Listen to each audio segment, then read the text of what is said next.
Ako naman po si Lourdes Vera, sumasakay ng tren, hindi kasama pamilya. Wala ring escort na PSG at 1,000 mga gwardya. Sana next time sakay naman sila ng rush hour ng Lunes at umuulan-ulan pa talaga.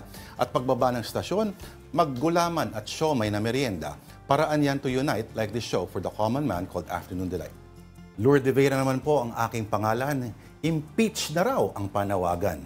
Impeach as in prutas, pwedeng kulay din. Im-peach, pero pwede rin im-orange, im-violet, im-white. Lahat ng kulay ay welcome sa Afternoon Delight. Lourdes Vera naman po ang aking pangalan. Inyong pag-utusan, wag lang utangan. Hindi gaya ng aking mayaman at magandang katabi, ako po ay alipin din ng kahirapan. Budget is tight, but conversation's just right. And welcome to Afternoon Delight. Ako naman po si Lourdes Vera.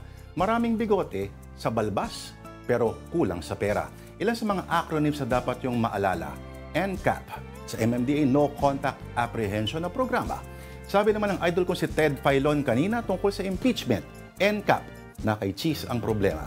Mga hirit na witty and bright, last to be found in Afternoon Delight.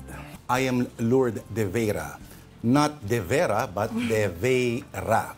Remember, De Ve. Dito hindi uso holiday. Double pay, walay. Idaan na lang sa unit day. Kung wala lahat tayo, patay. Oras na to unite. Dito lang po sa Afternoon Delight.